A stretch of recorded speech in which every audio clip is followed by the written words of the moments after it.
So black-tailed deer, native here to western Washington. If you go over into eastern Washington, then you will see the whitetail and the mule deer. But here in western Washington, we just have those black-tail. And the really cool thing about deer is they have learned to cohabitate with us, share the same habitat. And we can be really good neighbors to them. If you enjoy the deer coming to your yard, plant some native plant species to entice them to visit more often. Bear grass is a good one. If you do not enjoy them visiting your yard, they might be eating your prized petunia, then mix a little cayenne pepper and lemon juice together and spritz it on the plant you don't want them to eat. They'll take a couple bites of that and move on to your neighbor's yard. So you may want to warn your neighbor before you do that. But black-tailed deer are, I think, a really fun animal to see because they are one we get to see more often. I walk my dog every morning, and I would say 4 out of the 7 days a week I walk, I see a deer on my walk. And that's one of the cool things, and that's what's considered a common animal. It's an animal we see more often. And what we really want to do is keep common animals common. We don't want them to become endangered or a concerned species or any of that. We want them to stay in that common arena. Bird book and your scat book, and that will help you know who's been there, who you might see, who you want to watch out for, that kind of thing.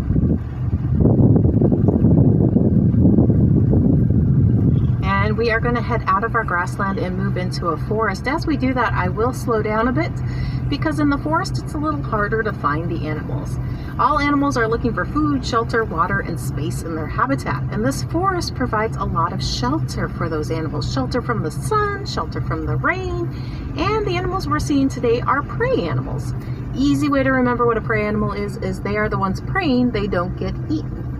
So predators are the ones doing the eating. But these animals we're seeing today, because they're prey animals, they're going to try and stay safe from the predators. So they're going to try and blend into their surroundings maybe if they live in a forest. That's what a lot of deer family members do. So we have to look carefully through the trees looking for that movement instead of that coloring because it's hard to find them here. Which is a good thing for them. If we're not finding them, that means they're staying safe from those predators. And we don't have predators here in the free roaming area. But the animals don't know that. They still behave as they would in the wild. I don't see them. I don't see them either. And this is a beautiful habitat. Not only does it afford the animals the shelter they need, but also a great food source. We got twigs, bark, leaf, lots of nice vegetation on the ground floor as well. So this is a great place for animals to live to find their food source as well. We do supplement the animals' food out here to make sure they get their proper nutrition, which are grain piles you see on the left coming up, so please don't run over them. And then look to the right to see a moose. We have a female moose sitting down, or aspen. I forget who's pink and who's purple. Ooh, but I saw another ear move too, so after you see her, keep watching. We're going to take a big corner, and there's a bunch of cedar trees to the right. And in those cedar trees, there's another moose. She's farther back. There's a fallen tree, and all you see, there's no vegetation left on the tree. It's just the moose trunk and stem and twigs. But she is sitting down behind that fallen tree. That's a big moose. See if you can find both moose. The one you'll see really easy at the start. The one that's hidden behind that I said her, it's a him. That's Spruce, our male moose back there to the right. So look for there's a couple fallen trees back there to the right, and he's kind of nestled in the middle of them. You may catch a glimpse of his antlers. I just barely caught a glimpse. Hey, they blend in really good because I can't see them. And this is a perfect habitat for moose to live in. They're browsers. They eat twigs, bark, and leaves, so where better to live? Ooh, affiliated woodpecker, if you heard that call. So moose make their home in the forest. They spend quality time in wetlands as well, especially in spring and summer. And I think of them like the superhero of their habitat and how they can maneuver around in it. They can jump up on their hind feet for just a few seconds if they need to and get up to 12 feet tall to get a tasty bite to eat.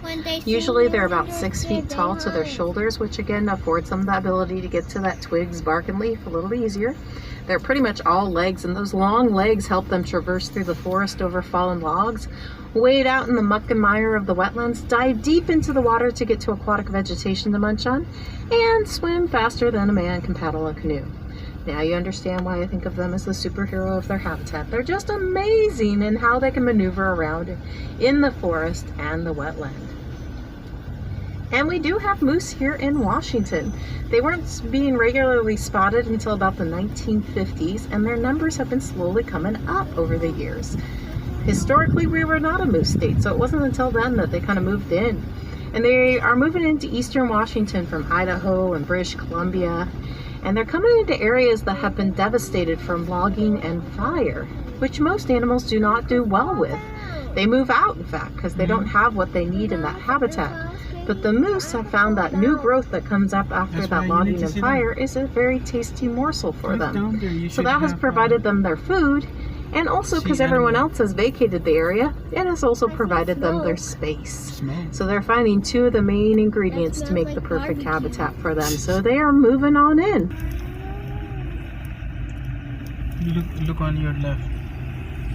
Cause she Every time when he looks at us, he looks away.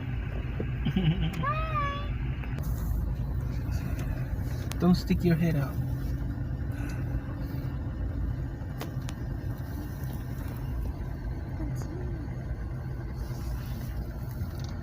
You see how big they are?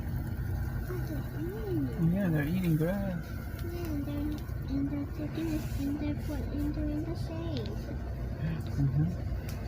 So something to check out on the elk right now is how dirty they are. They are mudding themselves, and this is something they do during the rut season. It's another idea we think that they do to make themselves look larger.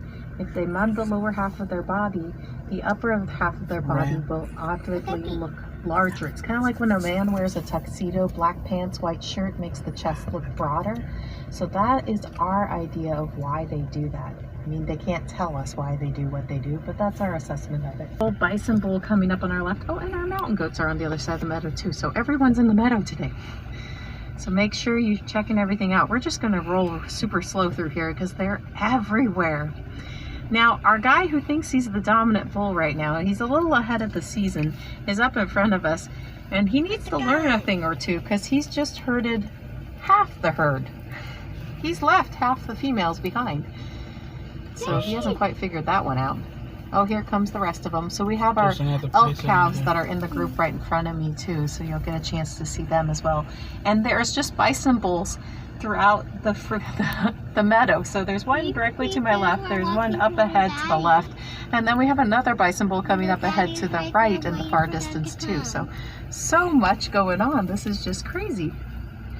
Maybe these deers aren't. So bison usually make their home in the meadow too. They are in fact considered a keystone species in that they benefit their meadow so much that if they were removed from it, it would have to drastically change.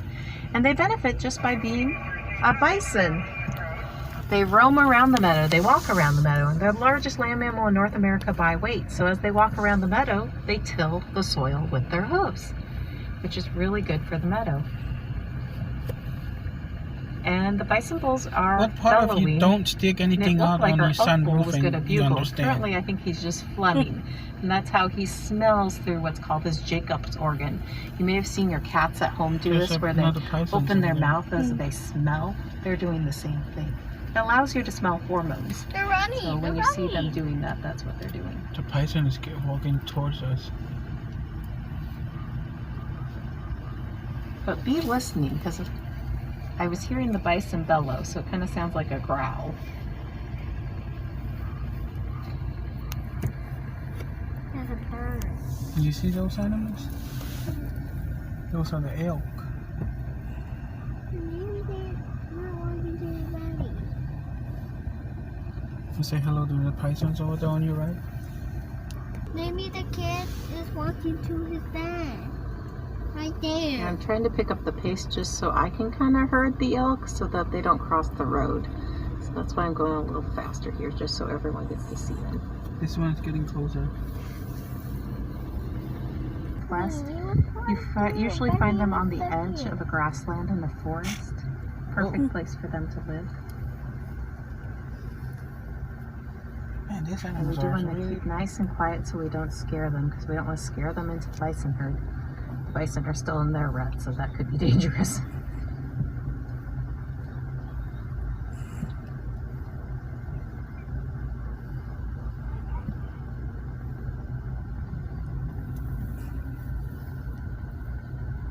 that one. Now, we almost lost out on Roosevelt here in the Northwest due to overhunting. It was back in the early 1900s, and we didn't understand the importance of moderation as much.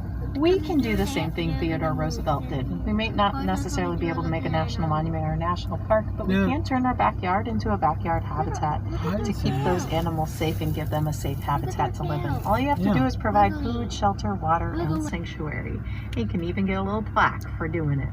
When they eat grass, they feel like poop. Now, I mentioned to you the bison were a keystone species, and I didn't finish telling you about them because there's so much going on. So they do till the soil with their hoofs. They also lay down in the grass and walk through the grass, and grass seeds just naturally get stuck in their fur thanks to humans.